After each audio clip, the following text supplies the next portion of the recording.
ቅዱሳን እየተመረጠ ይግቡ አልተባለም ወደ ቤተክርስቲያን። ኃጥኡም ጻድቁም ይገባል ወደ ቤተክርስቲያን። የተለያየ አመል ስላለው ሰው ይውጣ አይባልም። ከነሱሱ ከናመሉ ከነክፋቱ ቤተክርስቲያን ሁሉን ትቀበላለች። ኃጢአትህን ነው እንጂ አንተን አይደለም ይጣላ። ስትገባም ጅብ ስትወጣም ጅብ ከሆንክ ግን አልተለወጥክም ማለት ነው። አንዳንድ ሰዎችን ምክንያት አድርገው ከቤተክርስቲያን ይጠፋሉ። እገሌ ገላመጠኝ፣ እገሌ ተናገረኝ። ቤተክርስቲያን በሚሄድ ሰው የሚስቁ ሰዎች አሉ። ምዕመን አለ የሚጫወቱ ሰዎች አሉ።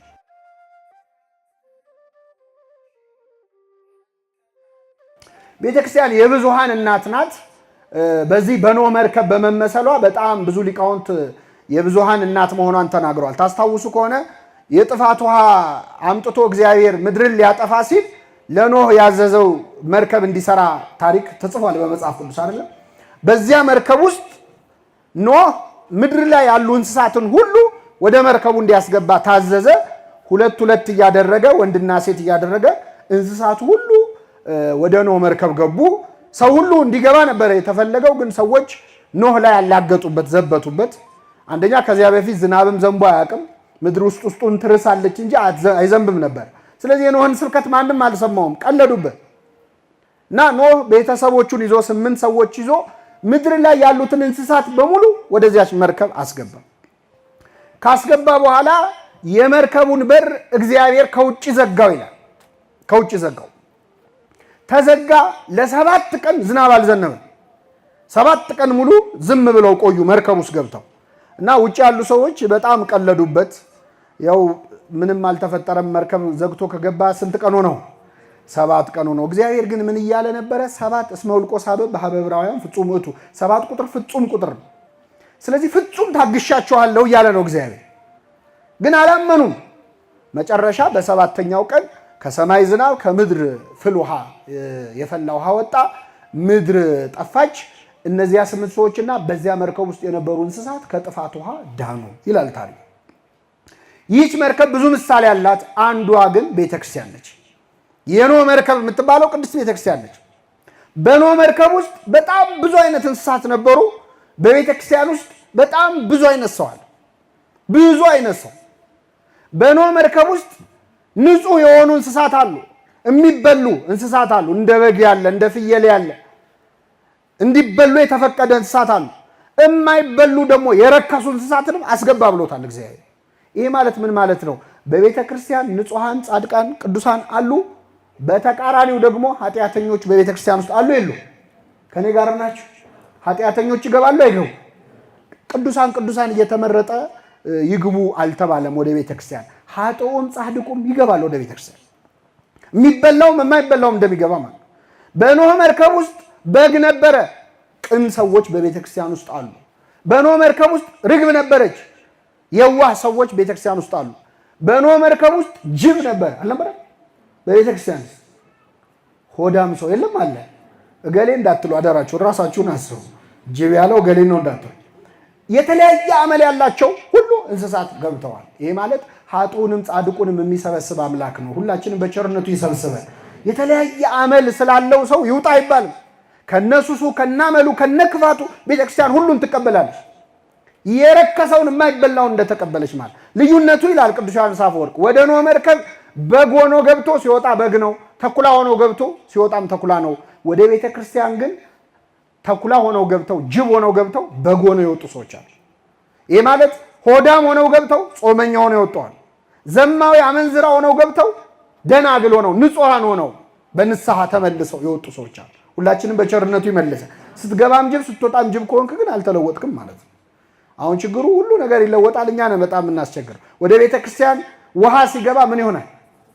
አቤት አፈር ሲገባ እምነት፣ ህብስቱና ወይኑ ሲገባ ስጋው ደግሞ ይሆናል። እኛ ስንገባስ ገብተን አልለወጥ ብለን ስንወጣም ጅብ ስንገባም ጅብ የሆነውን እግዚአብሔር በቸርነቱ ይማረን። ስለዚህ በኖህ መርከብ ውስጥ በጣም የሚገርመው ሁሉን አካታች መሆኗ ቤተክርስቲያን ያሳያል። ሌላው የኖህ መርከብ ልክ ጥፋቷ ከመምጣቱ በፊት በሩን ማን የዘጋው ብለናል? እግዚአብሔር ነው የዘጋው። ከውጭ ነው የዘጋው። የቤተ ክርስቲያንን በር መክፈትም መዝጋትም የሚችለው ማን ብቻ? እግዚአብሔር ነው። እሱ ከዘጋ የሚከፍት የሌለ፣ እሱ ከከፈተ የሚዘጋ የለም ይላል። መክፈቻ ተሰጠኝ ብሎ ራሱ እንደ አልፋና ኦሜጋ እኔ ነኝ፣ እኔ ከዘጋው የሚከፍት የለም፣ እኔ ከከፈትኩ የሚዘጋ የለም። የቤተ ክርስቲያንን በር የሚዘጋብንም የሚከፍትልንም ማን ነው? እግዚአብሔር። አንዳንድ ሰዎችን ምክንያት አድርገው ከቤተ ክርስቲያን ይጠፋሉ። እገሌ ገላመጠኝ፣ እገሌ ተናገረኝ፣ እገሌ እንዲህ ሲያደርግ መንገድ ዘጉብን፣ ተገፋን፣ እንዳናገለግል እንደዚህ ሆነን ምናምን። የቤተ ክርስቲያን በር የሚዘጋብን ማ ብቻ? እግዚአብሔር። ከውጭ ዘጋው ነው የሚለው። ሰው የቤተ ክርስቲያንን በር መክፋት መዝጋት ማይችል መክፈት እንደው አንስተው አንጠልጥለው ደግሞ ከወረወሩ የዛኔ እግዚአብሔር ይቀበላል። አይነ ስውር ሆኖ የተወለደውን ሰው ታሪክ ታስታውሳላችሁ። አይኑን ክርስቶስ ያበራለት፣ ምራቁን እንትፍ ብሎ አይን ሰራለት፣ ተጠመቀ። መጨረሻ አይሁድ ያዳነ ሰው ኃጢአተኛ ነው ሲሉት እሱም አልሰነፈም፣ በደንብ ተከራከራቸው። ማሳመን ሲያቀታቸው አንስተው ወደ ውጭ ገፍትረው አስወጡት ይላል። ወደ ውጭ አስወጡት ይልና ኢየሱስም ተቀበለው ይላል። ማን ተቀበለው? ኢየሱስ ክርስቶስ። ከቤተ ክርስቲያን ተገፍትረ ፊዚካሊ ሊትራሊ ማለት ነው እንደዚህ ተገፍትረ ስትጣል ያኔ ይቀበልሃል። ከዛ ውጭ ግን እንዲያረጉኝ እንዲተናገሩኝ ብለህ ብትጠፋ አይቆጥርልህም። እና በዚያ መርከብ በሩን የዘጋው እግዚአብሔር ነበረ። ሌላው በጣም የሚደንቀው በኖህ መርከብ የዳነው አንድ ቤተሰብ ነበረ። ስንት ቤተሰብ? በቤተ ክርስቲያንም የሚድነው አንድ ቤተሰብ ብቻ ነው። የማ ቤተሰብ ካላችሁ ሁላችን ስንት ቤተሰብ ነን? እናታችን ማን ናት? ቤተ ክርስቲያን ነች፣ እመቤታችን ነች።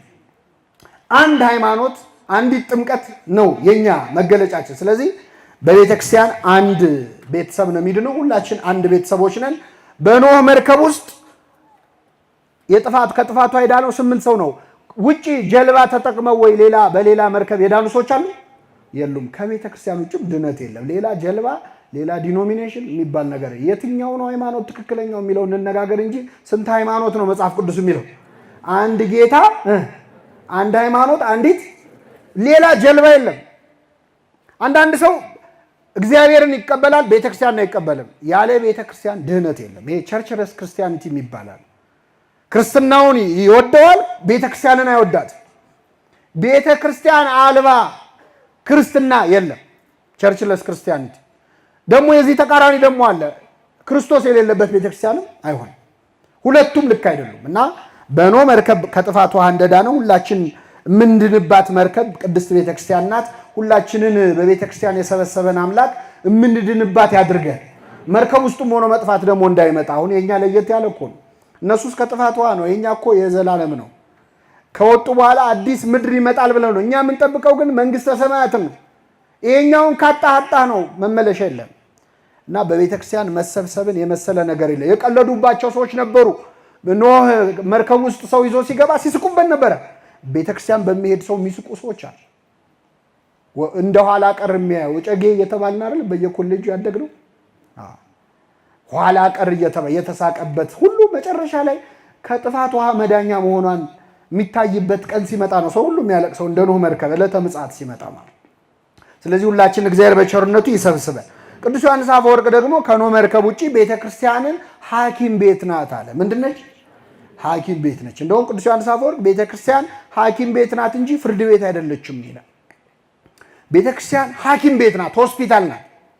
ቤተክርስቲያን ሐኪም ቤት ናት። እኛ ሁላችን ደግሞ ታካሚ በሽተኞች ነን። እንግዲህ በሽታው ደግሞ እንደየደረጃው ይለያያል።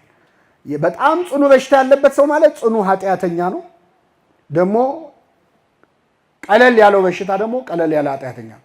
ይሄ ማለት ምንድነው? አንዳንዴ ቃለ እግዚአብሔር በተለይ ወደ ቤተክርስቲያን ቀረብ ብለን ወንጌሉን ሰምተን ልባችን ድንጋይ የሆነ ሰዎች አለ፣ ምንም የማይመስለን። ይሄ ማለት ባክቴሪያ አለ፣ ሆስፒታል አካባቢ ያለ ባክቴሪያ አለ። በጣም መድኃኒት ሬዚስት የማድረግ ችሎታ አለ። ምንም አይነት መድኃኒት ብትለው ማስታገሻ ብትለው አይሰማም። ለምን? መድኃኒቱ ምን ብሎታል? ይሄ ማለት ቃለ እግዚአብሔር ስንሰማ ኖረን ምንም የማይመስለን ልባችን ለመሰበር የሚያስቸግር ደግሞ በትንሽ የሚድኑ ሰዎች አሉ። ግን ሁላችንም በእግዚአብሔር ፊት በሽተኞች ነን። ቅዱስ ጎርጎርዮስ ዘንዚናዙ ደግሞ እኔ ከሐኪም ስራ የካህን ስራ በጣም የከፋ ነው ይላል። በጣም አስቸጋሪ ነው። ሆስፒታል ሄደ ከሚያክሙ ሐኪሞች በላይ የካህናት ስራ በጣም አስቸጋሪ ነው ይላል ቅዱስ ጎርጎርዮስ ዘንዚናዙ። ክህነት ላለመቀበልም ያላረገው ሽሽት የለም። በግድ ነው አንቀው እንዲቀበል ያደረጉ ጎርጎርዮስን። እና ለምንድን ነው ክህነት መቀበል ያልፈለግከው ሲባል እኔ ሐኪም መሆን ይሻለኛል ካህን ከመሆንም። ምክንያቱም ይላል ሐኪም የሚያክማቸው በሽተኞች ከበሽታቸው ለመዳን ይፈልጋሉ አይፈልጉም? ይፈልጋሉ። ካህን የሚያክማቸው ምዕመናን ግን ለመዳን አይፈልጉም። አይተባበሩም። ለድህነታቸው ትብብር አያደርጉም። እዚህ ጋር አሞኛል፣ እዚህ ጋር ይወጋኛል፣ በዚህ ገብቶ በዚህ ወጥቶ ብለው በሽተኞች ያስረዳሉ። ካህናት ፊት ግን ቀርበን እኛ ኃጢአታችንን አንናገር። ቅኔ አይደል የምናደርገው? ንስሐ አባት ፊት ቀርቦ እኮ ውስብስብ ያለ ንስሐ ይገባል። የእሱን ቅኔ ማን እንደሚፈታ እግዚአብሔር ይወቀው። አንዳንድ ሰው ብልጣብልጥም ለመሆን በቃ አባ ባጭሩ እኔ ኃጢአት የተባለውን በሙሉ ምን ብያለሁ ሰርቻለሁ። ያው ያውቁት የለ አባይ ነው ሆስፒታል ሄደ ባጭሩ እኔ በሽታ የተባለውን በሙሉ ታምሜያለሁ ትላለህ ይባላል እንዴ? ይሸቀሽቀኛል ይወጋኛል አይደል? ምንድን ነው በሽታውን የደበቀ ምን የለውም። ኃጢአቱን የሚሰውር ደግሞ አይለማም። የሚናዘዛትና የሚተዋት ግን ምሕረትን ያገኛል። አንተባበርም። ሌላው ቅዱስ ጎርጎርዮስ ይላል ሐኪም ፊት የሚቀርቡ በሽተኞች አንተ ጤነኛ ነህ እንዴ ብለው ከዶክተሩ ጋር አይጣሉ። አሁን ዶክተር ፊት ቀርቦ መጀመሪያ አንተ ጤና እስቲ ይረጋገጥ አንተ ጤነኛ ነህ የሚል ሰው አለ? ካህናት ግን እንላለን። መጀመሪያ እሳቸው ማን ናቸው? ምን ቄስ አለ ዛሬ እንላለን እኮ። የኃጢአተኛ ትዕቢተኛ መፈወስ የሚፈልግ ሰው ትትና ያለው። ስለዚህ ካህናት ይላል ቅዱስ ዮሐንስ አፈወርቅ ደግሞ ይቀበለውና ስለዚህ ካህናት ራሳቸውን ከሐኪም በላይ ማድረግ አለባቸው። ቢቻል የሐኪም ያህል አለዚያ ከሐኪም በላይ ማድረግ አለባቸው። ሐኪም ቁስል ሲያክም በጣም የሚያቃጥል መድኃኒት ሊቀባ ይችላል አይደል? ካህናት ሊገስጹን ይችላል። የሚያቃጥለው መድኃኒት ግን ኪዩር የሚያደርግ የሚፈውስ ነው እንጂ አንተን ለማሰቃየት ብሎ አይደለም ሐኪም የሚቀባ። ካህናት ቢገስጹን ቢኮሳተሩ ቢቆጡን የኛን የኃጢአት ቁስል ነቅሎ ለማውጣት ነው። እንደዛ አድርገህ ተረዳው። ካህኑ ግን ቀስ እያለ ወመገስጽ ይኩን ከመማዕትም ወጽኑ አቃል የሚገስጸው ካህን የሚቆጣ አይሁን። ንስሐ ልጆቹን አያስበርግጋቸው። ባይሆን መድኃኒት የሚቀባ ሰው እፍ እያለ ቀስ ብሎ እያባበለ እንደሚቀባ ቀስ አድርጎ የቀባቸው እና ይረዳቸው ደግሞ ይላል። በሌላ ስፍራ ቅዱስ ዮሐንስ አፈወርቅ የካህንን ስራ ሲናገር የሕክምና ስራው ሕዝቅኤል 44:10 ላይ ካህናት ጸጉራቸውን አይቆረጡ ሚል አለ። ጸጉራቸውን አይላጩ ወይም ደግሞ ጸጉራቸውን አያሳድጉ ይከርከሙ ሚል አለ። ልክ እንደኔ ማለት ነው። ካህናት ጸጉራቸውን ምን አይበሉ? እየሰማችሁ ነው? ምን አይበሉ? አይላጩ። አንድ ሁለተኛ ምን አይበሉ? አያስረዝሙ። ምን ያድርጉት?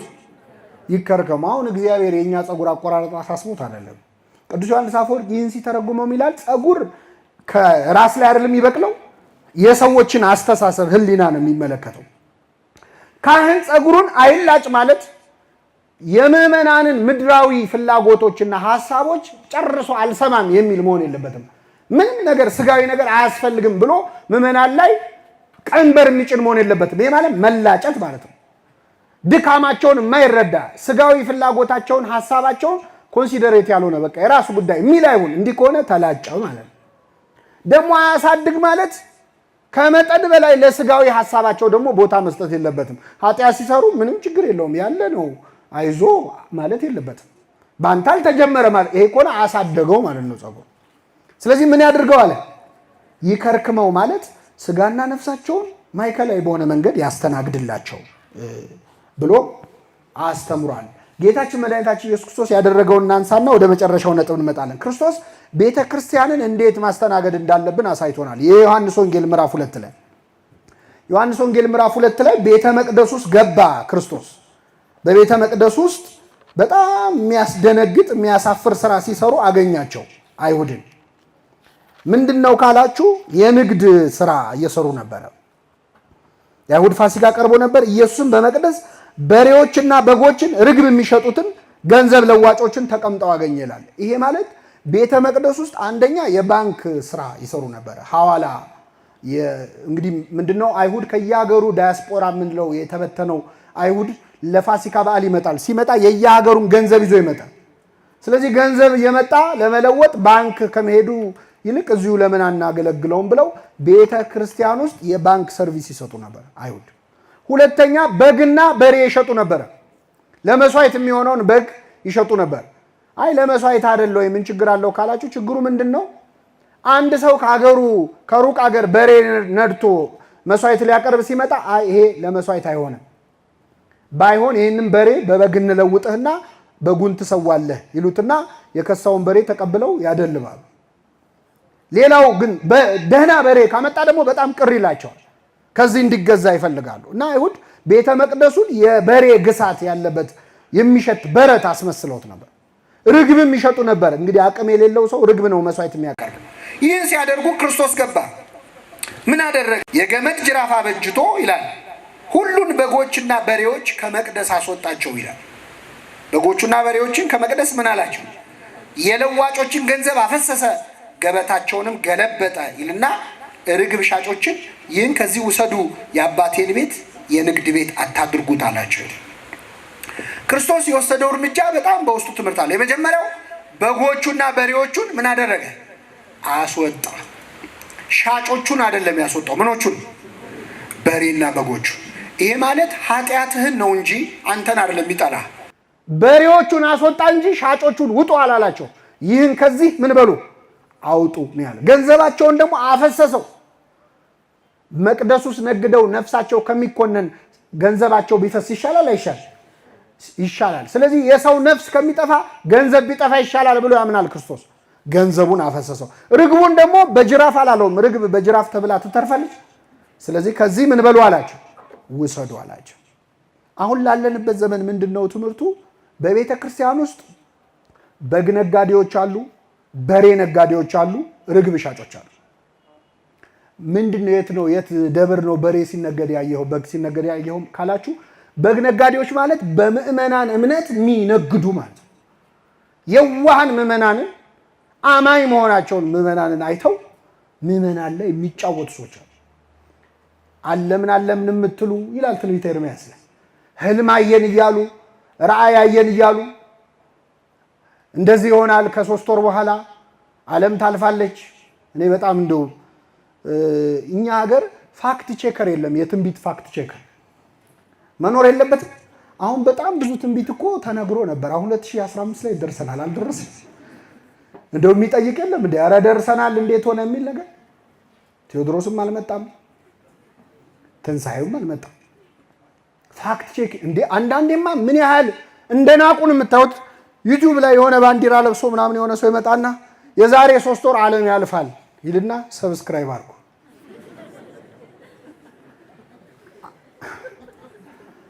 ዓለም ካለፈ ለምንድን ነው ሰብስክራይብ ምናምን ማለት? በዛኛው ዓለም ልናየው ነው እንዴ? ይሄ እኮ ንቀት እኮ ነው። ግን አሁን እኛ እየሳቅን ነው የምንሰማው። በእንደዚህ አይነት የሐሰት ትንቢቶች ምክንያት ስንት ህይወታቸው የተበላሸ ሰዎች አሉ። ስንት ሰዎች ሊወልዱ የቀረቡ ሰዎች ከዚህ በኋላ እንዴት ብዬ ነው የምወልደው በእንደዚህ አይነት ክፉ ዘመን ብለው የተጨነቁ ሰዎች አሉ። የሚያውኳችሁ ይቆረጡ ይላል ቅዱስ ጳውሎስ። የሚያውኩ ሰዎች አሉ። የሰው ህሊና ተማሪው ትምህርት የተዋለ በቃ ከዚህ በኋላ ዓለም የምታልፍ ከሆነ ብሎ ሌላ ትንሣኤ ሌላ ንጉሥ ጠብቀው ደግሞ ሌላ ታሪክ ውስጥ የገቡ ሰዎች አሉ። በግ የሚሸጡ ማለት እነዚህ ናቸው። በምእመናን ንጹህ እምነት የሚቀልዱ ማለት። በሬ የሚሸጡ ደግሞ ማለት በሰባኪያን የሚነግዱ በቤተክርስቲያን መምህራንን የሚያሻሽጡ ማለት ነው። ምን አገናኘው ካላችሁ ራሱ ቅዱስ ጳውሎስ ነው ያገናኘው። የሚያበራየውን በሬ በሉ እስኪ አፉን አትሰረው። ቅዱስ ጳውሎስ ለቆሮንቶስ ምዕመናን ምን አለ? እኔ ሰባኪ ነኝ፣ መምህራችሁ ነኝ። እኔ ወንጌል እየሰበኩላችሁ እናንተ ለእኔ የሚያስፈልገውን የምበላውን፣ የምጠጣውን፣ የምለብሰውን ብታሟሉ ምንድን ነው ችግሩ? የሚያበራየውን በሬ አፉን ምን አትበለው አትሰረው ይሌለ ወይ ብሎ ተናገረ። በዚህ ታሪክ ላይ በበሬ የተመሰሉት እነማን ናቸው? መምህራን ናቸው። በሬ መሸጥ ማለት ደግሞ መምህራንን በመጠቀም መነገድ ማለት ነው። ሶስተኛ ርግብ የሚሸጡ ናቸው። ርግብ የሚሸጡ ደግሞ በርግብ አምሳል የወረደውን የመንፈስ ቅዱስን ጸጋ የሚሸጡ ሰዎች ናቸው። ጥምቀቱን በገንዘብ ንስሐውን በገንዘብ ክህነቱን በገንዘብ ከይሁዳ አይሻሉም እነዚህ ሰዎች። ይሁዳ ከሶስቱ አካል አንዱን ወልድን በገንዘብ ሸጠው፣ እነዚህ ሰዎች ደግሞ ከሶስቱ አካል አንዱን መንፈስ ቅዱስን ይሸጣሉ። ሲሞን መሰሪ የሚባለው ሽጡልኝ ብሎ ሲጠይቅ ቅዱስ ጳውሎስ መንፈስ ቅዱስን ትሸጥ ዘንድ በገንዘብ እንሸጥል ዘንድ ሰይጣን እንዴት በልብ ገባ ያለው ማለት ነው። እና ክርስቶስ እንደ ጥሩ ሐኪም የሚወጣውን አስወጣ፣ ይህን ግን አስወጡ አላቸው። ጸቡ ከኃጢአተኞች እንጂ ከኃጢአተኞች ጋር አልነበረም። ሁለት ነገር ልንገራችሁና አበቃለሁ። ደከማችሁ?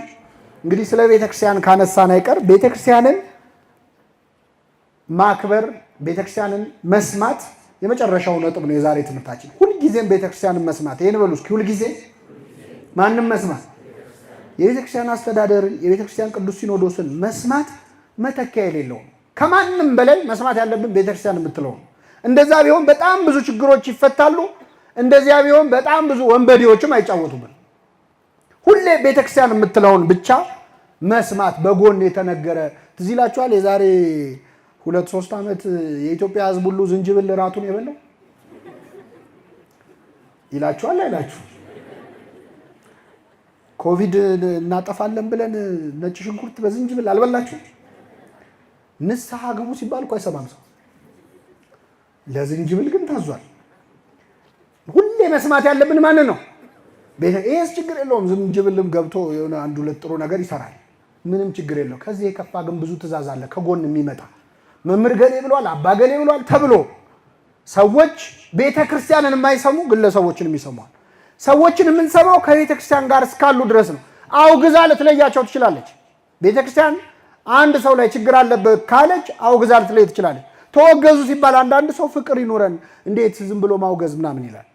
አንድ ሰው ለምሳሌ ቁስል ሰውነቱ ላይ ቢወጣበት ያ ቁስል በጣም ያመረቀዘ ቆይቶ መጨረሻ ወደ ካንሰር ሊለወጥ ካለ እጁ ላይ ከሆነ ቁስሉ እጁን ምን ማድረግ ነው ያለበት?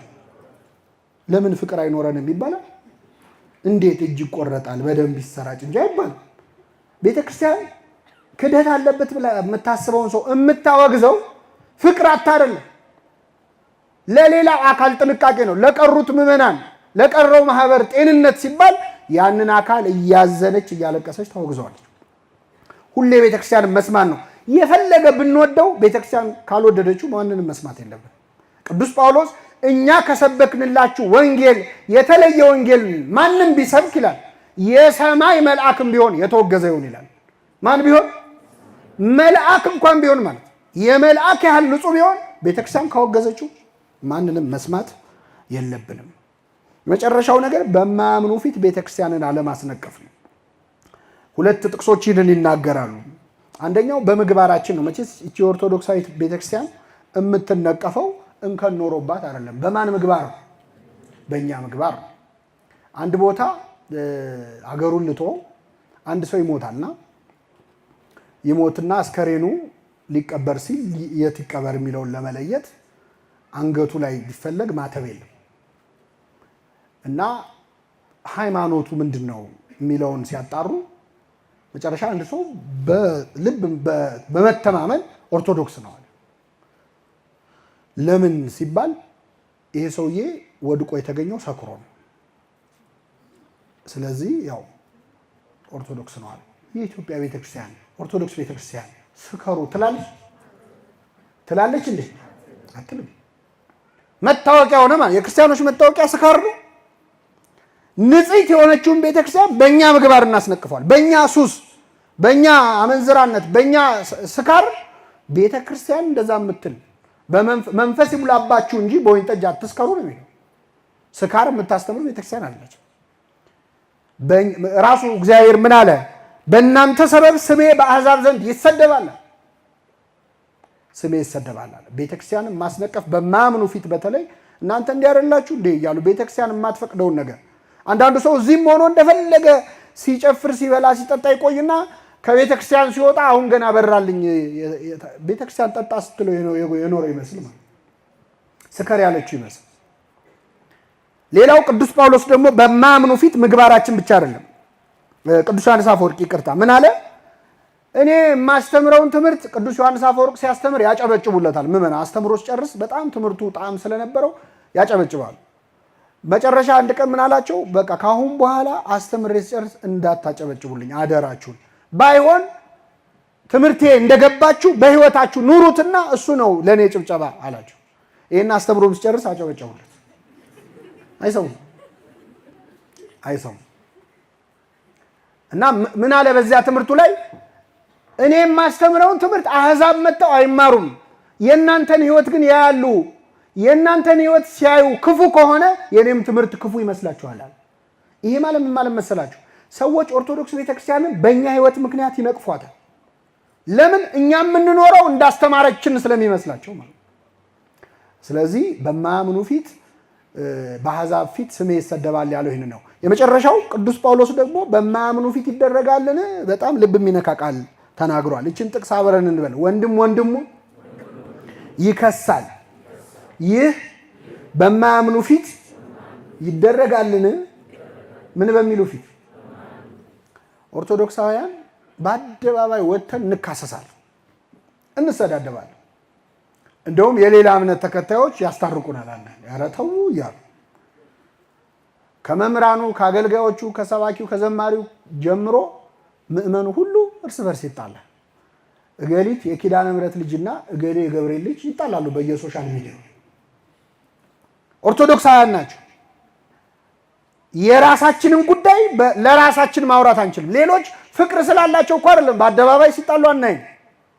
ፍቅር ስላላቸው አይደለም። ኢሜጅ ቢልዲንግ የሚባል ነገር ያሳስባቸዋል። ምንም ልዩነት ቢኖራቸው አያጮሁትም። ሰይጣንና ሰራዊቱ እንኳን እርስ በርሳቸው አይጣሉም። ለዓላማቸው ሲሉ፣ ለማሳታቸው ሲሉ ራሱ ክርስቶስ እንደተናገረ እርስ በርሷ የምትለያይ መንግስት ምን አትልም አትጸናም እንዳለ አጋንንት እንኳን ለክፉ ዓላማቸው ይስማማሉ። እኛ ክርስቲያኖች ሆነን ከአጋንንት እናንሳለን። በአደባባይ መሰዳደብ፣ በአደባባይ መተቻቸት ቤተክርስቲያንን በጣም ያዋርዳል። አንዱ ከሌላው በላይ ተቆርቋሪ፣ አንዱ ከሌላው በላይ አሳቢ ሆኖ የመታየት ውድድር ማለት ነው። ገበያው ለምን ተረበሸ ቢሉ እኔ በልጥ ይባላል። እና እንዲህ ያለው ነገር የቤተክርስቲያንን ክብር በአደባባይ መጣል ነው። ሐዋርያቱ እንዳስተማሩን ይቆየን። የሰማነውን በልቡናችን ያሳድርብን።